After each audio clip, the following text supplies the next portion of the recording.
Well, I'm sorry, but I have to say that watching Olly Alexander with 5 half-naked blokes simulating sex acts in a grotty neon-lit toilet, the song is called Dizzy, it should have been called Grotty. Crotch-grabbing, lick-lipping, Olly at one point caresses one of the dancers hanging upside down.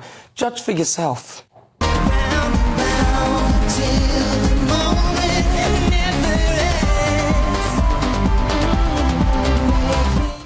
This is the United Kingdom's entry for Eurovision 2024. What the hell is going on?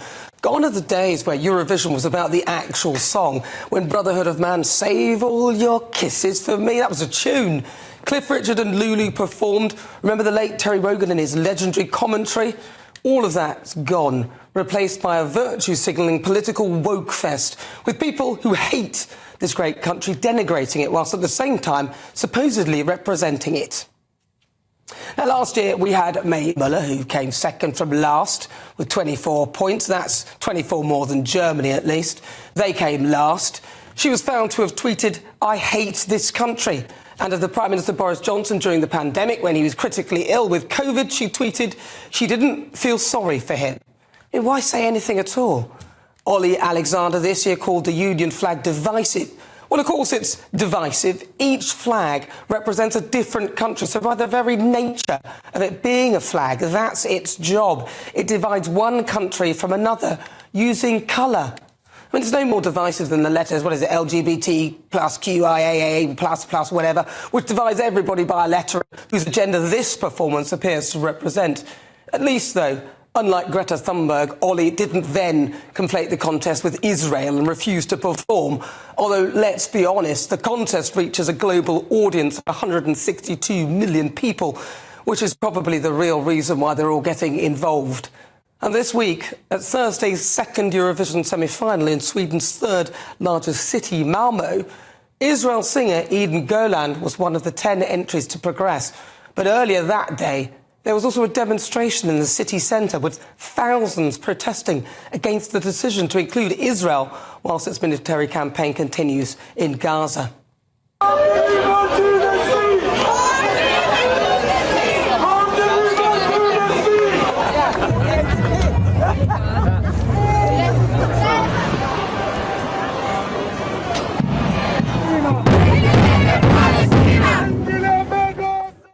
I mean, it's absurd. They're stamping on the Israeli flag. Further protests and an alternative concert billed by organisers as a song contest without genocide are planned for Saturday. Greta Thunberg gave her 2 pennies worth. I think they should be everywhere. And once again, young people are leading the way, showing the world how we should react to this. I mean, what's this got to do with climate change? I mean, is she bored? And activists were gathered outside the hotel where Eden Golan was staying. All she wants to do is sing her song, but this is what she had to deal with at a press conference yesterday. You ever feel that by being here, you bring risk and danger for other participants and public? You don't have to answer that question if you don't want to. Why not? If you want to answer, okay. Please. I think we're all here for one reason and one reason only, and the EBU is taking all safety precautions to make this a safe and a united place for everyone, and so I think it's safe for everyone, and we wouldn't be here for any other reason. Good. I mean, the whole thing's so intimidatory, but because these people appear to believe they hold the moral high ground, it's fine to effectively besiege a young woman in her hotel room by gathering and chanting outside it. In 2022, we finally produced a decent song, Sam Ryder with Spaceman.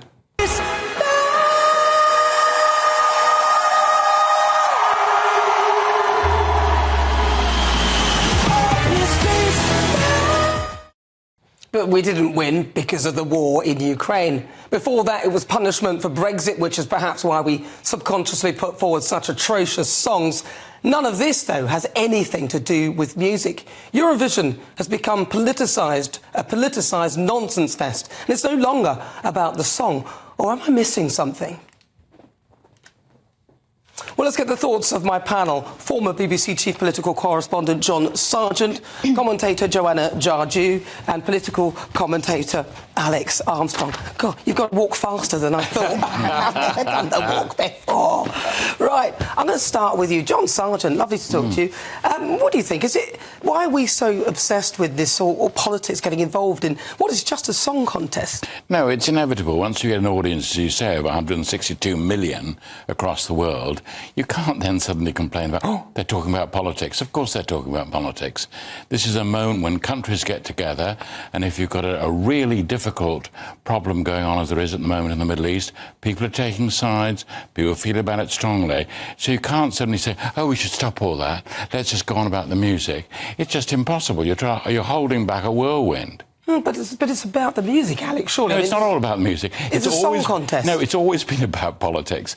It's always been a question of which countries do you agree with, which Scandinavian countries particularly you agree with. They almost all vote together on all sorts of things. So the idea of there was a golden time when they just listened to the music. They did. They've always listened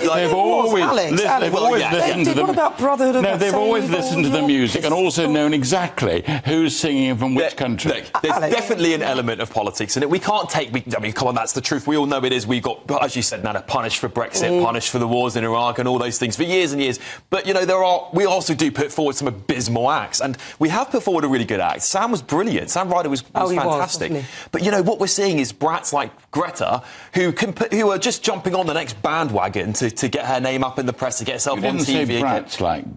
Brats like Greta. Greta. She's a brat too. But, you know, she can't stick to one topic, can she? She's always jumping around. Palestine plus climate change. Like us. You know, like us. Why does that have to be her only brand? I know that obviously she's a leader, especially when it comes to the youth, when it comes to climate change, but this is also a human issue when it comes to Palestine. So somebody could say to me, well, stick to marketing. You know what I mean? But I'm entitled as a human being to have an opinion and to go out and protest. Well. They are targeting an act. This poor young girl, she's 21 years old. And they're chanting, booing her while she's singing. It's a singing competition, first and foremost. They're booing her, that poor young girl on stage. Oh, come on, mate. She's a very accomplished young woman. She happens to be, not this is at all relevant, rather good looking. Right? She's beautiful, She's very composed. She's only ruined, I have to say, by Netanyahu suddenly appearing to support her, which then, of course, polarised the issue to do you agree not just with the existence of Israel, which is what she's talking about, really, that's why she's there. You're talking about, do you agree with the Israeli policy towards Gaza? And that, of course, is open to enormous argument. But how is it acceptable, though, for this mass protest outside her hotel that she's staying, and they're chanting all the nonsense they've been chanting throughout the whole... I mean, how is that acceptable? I think it's because of what she represents. And I don't want to condone, especially, you know, I'm actually... I was going to say I'm a similar age to her, but I'm really not. There's probably like a decade. I'm 30 and she's like 20. I'm like, yeah, we're the same. We're not. But I think it's about what she represents. Obviously, it's never going to be pleasant to see a huge crowd shouting things at a young girl who will probably be intimidated. It's not going to be nice for her, but it's about what she represents, and it's about the bigger, much more important cause of the fact that over 30,000 people have died in Palestine, most of which children. It sounds to me like you're almost condoning the fact that this poor woman has literally been harassed outside her hotel because of what she represents. I'm not saying that it's okay. She's singing a song. She's just singing a song. I'm not saying that it's okay, and I can appreciate that, you know, she would be intimidated and it would have been horrible. But also in those people's minds, they're thinking 30,000 people dying, loads of women and children, over half women and children dying, compared to protecting a young girl who knew exactly what was going to happen, because the conversation about this has been going on for a while. And actually, while we're on this topic, we have to also acknowledge about Russia, because obviously Russia has been excluded before. Well, that's really different. And then it's not different, though. It's really not different. If anything... The other point about the Israeli song is it was changed. So they knew change the lyrics. They changed the lyrics because they thought it was too obviously political. But you know, look, let's just talk about the Russia thing for a second, because it's really important. Like, Russia was banned because it started a war. Absolutely. And Israel, calling for Israel to be banned for responding to terrorism is a really, really different thing. That is disingenuous, Alex. No, that it's is disingenuous. not disingenuous. That is disingenuous. It's If not, this was it's a not. week, if this was a week after October 7th, and we'd seen some response from Israel, and the whole world was saying, Israel, let's exclude them from Eurovision, I would say, OK, you're completely right. But what's it been? 6 or 7 months or something like that? It's about the response. And like I've just said, over 30,000 people have died. They've literally just gone and started an assault on the border of Rafah, where they actually told the people. So it's escalated to such a level. 1 second. OK, so let's be truthful here. OK, so there was a horrendous event on October the 7th, right? It was horrendous. Nobody condones that at all.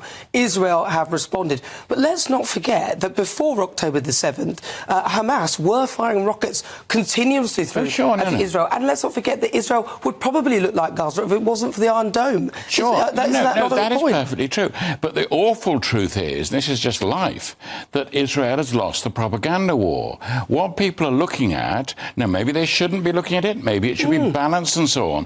What they're looking at is horrendous stories, night after night, of families being killed, that child, that little object there was a child, that's another one, that's another one, that's another one, family of 5 wiped out.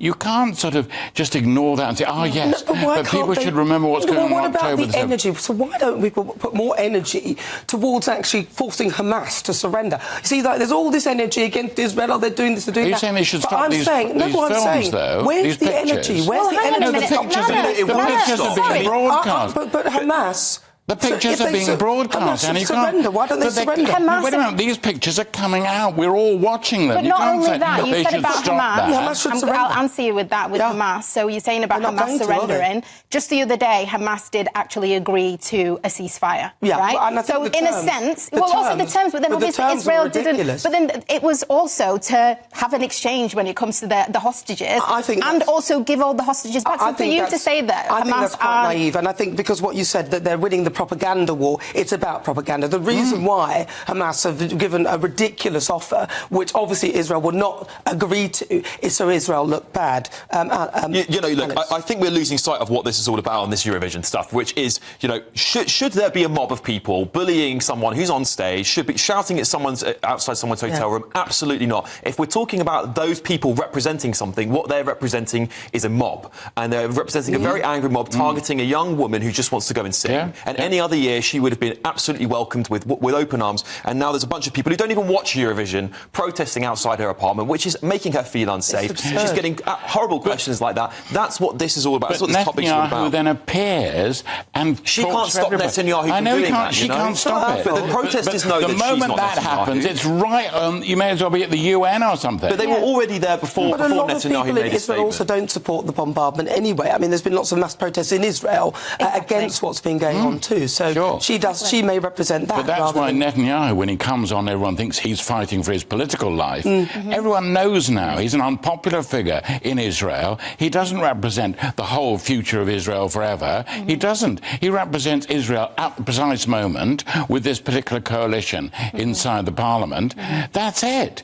But no wonder people then outside in Malmo are thinking, hold on a moment, we really should talk politics. But again, this has got nothing to do with a good song. That's my point. And I think that's what I'm saying here. Is, Greta Thunberg, I mean, everywhere she goes, she's either arrested or causing trouble for somebody somewhere. And for her to be smug sitting outside, if this was outside her house, if this was outside every day and her family's home, how would she feel? I can guarantee if there was a mob of angry people shouting at her, saying down with Sweden, down with Greta, she'd be mortified, and the left would come out and say, the left would come out and say, leave her alone, she's a young girl. Can I just say one thing? I'm looking forward to the rest of this. This is going to be fun tonight.